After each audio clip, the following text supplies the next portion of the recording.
ನಾಳೆ ಬೆಳಗ್ಗೆ 8 ಗಂಟೆಗೆ ಯುದ್ಧ ಶುರುವಾಗಿ 6ಕ್ಕೆ ಮುಗಿಸ್ಲಿ, ಯುದ್ಧ ಮಾಡಿ ಎಂದು ಹೇಳಿ ಎಲ್ಲರೂ ಇಲ್ಲೇ ಕೂರ್ತಾರೆ. ಯುದ್ಧವಾದರೆ ಏನು ಸಮಸ್ಯೆ ಆಗುತ್ತೆ ಅಂತ ಆಮೇಲೆ ಗೊತ್ತಾಗುತ್ತೆ. ಬೆಳಗಾವಿಯಲ್ಲಿ ಸಚಿವ ಸತೀಶ್ ಜಾರಕಿಹೊಳಿ ಹೇಳಿಕೆಯನ್ನು ಕೊಟ್ಟಿದ್ದಾರೆ.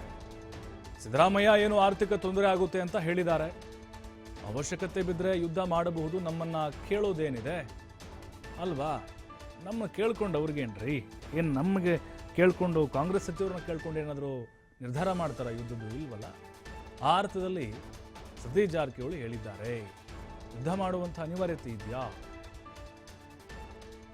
ಅಂದ್ರೆ ಇಲ್ಲಿ ಯುದ್ಧ ಆದರೆ ಏನು ಸಮಸ್ಯೆ ಆಗುತ್ತೆ ಅದು ಆಮೇಲೆ ನಮ್ಗೆ ಗೊತ್ತಾಗುತ್ತೆ. ನಾವು ಉಕ್ರೇನ್ ರಷ್ಯಾ ನೋಡಿಲ್ವಾ, ಇಸ್ರೇಲ್ ಗಾಜಾ ನೋಡ್ತಾ ಇಲ್ವಾ, ಎಷ್ಟು ಸಾವು ನೋವು ನಾಗರಿಕರು ಸಾವನ್ನಪ್ತಾ ಇದ್ದಾರೆ, ಅದರ ಪರಿಣಾಮ ಏನಾಗುತ್ತೆ ಅದಾದ್ಮೇಲೆ ನಮ್ಗೆ ಗೊತ್ತಾಗುತ್ತೆ.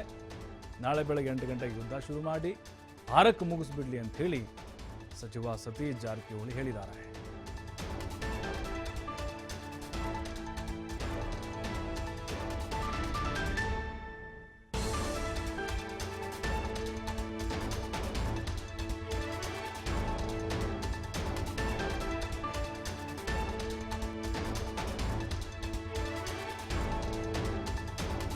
ಕಮಾಂಡ್ರು ಏನು ಲೆಫ್ಟಿನೆಂಟ್ ಕಮಾಂಡ್ರು ಏನದಾರ ಅವರು ಇವ್ರು ಬಿ ಜೆ ಪಿ ಹೇಳ್ತಾರೆ, ಇವ್ರಿಗೆ ಯಾರು ಮಾಡಕ್ಕೆ ಬೇಡ ಅಂತೇಳಿ ಯಾರು ಮಾಡತ್ತೆ ಹೇಳಲ್ಲ.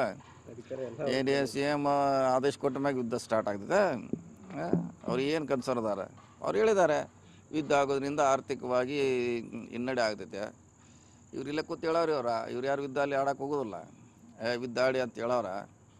ನಾಳೆ ಅದು ಎಷ್ಟು ಸಮಸ್ಯೆ ಐತೆ ಅವ್ರಿಗೇನು ಗೊತ್ತು. ಮಾಡಲಿಕ್ಕೆ ಸ್ವತಂತ್ರ ಇದ್ದಾರೆ ಅವರು. ಮಾಡಲಿ ಎಲ್ಲ ಮಾಡಿ ನಾಳೆ ಸ್ಟಾರ್ಟ್ ಮಾಡಲಿ, 8 ಗಂಟೆಗೆ ಸ್ಟಾರ್ಟ್ ಮಾಡಿಬಿಡ್ಲಿ, ಯಾರು ಮಾಡಿದ್ರೆ ಅವ್ರಿಗೆ. ಹಾಂ, ಸಿದ್ದರಾಮಯ್ಯ ಯಾಕೆ ಹಾಕೋದು? ಅವ್ರು ಏನು ಹೇಳಿದ್ದಾರೆ, ಅವ್ರು ಆರ್ಥಿಕ ತಜ್ಞರ, ಆರ್ಥಿಕ ಗೊತ್ತಿದೆ ಅವ್ರಿಗೆ ಎಷ್ಟು ಕಷ್ಟ ಇದೆ ಅಂತ. ಆಧಾರದ ಮೇಲೆ ಹೇಳ್ರಿ ಇವರು ಯುದ್ಧ ಬೇಡ ಅಂತಾರೆ. ನಮ್ಮ ಕಡೆ ಏನಿದೆ, ಏನಿಲ್ಲ ಮಾಡೋರು ಅವರು. ನಾಳೆ ಮಾಡಲಿ 8 ಗಂಟೆಗೆ, ಬೆಳಗ್ಗೆ ಯೂಶ್ವಲಿ 8 ಗಂಟೆಗೆ ಯುದ್ಧ ಸ್ಟಾರ್ಟ್ ಆಗ್ತೈತೆ. ಯಾವಾಗಲೂ ಮಾರ್ನಿಂಗ್ ಸನ್ರೈಸ್ ಆದ್ಮ್ಯಾಗ 8 ಗಂಟೆ ಸ್ಟಾರ್ಟ್ ಮಾಡಲಿ, 6 ಗಂಟೆವರೆಗೆ ಸಾಯಂಕಾಲ ಡೈಲಿ. ಸುಮ್ಮನೆ ಹೇಳ್ರಿ ಆಯ್ತು. ನಾವು ಹೇಳಿದ್ದು ನಮ್ಮ ಅವರು ವರ್ಷನೇ ಹೇಳಿದ್ದಾರೆ ಅಷ್ಟೇ. ನಮ್ಮ ಕೈಗೇನೂ ಇಲ್ಲ. ಯುದ್ಧ ಪ್ರಾರಂಭ ಮಾಡಿ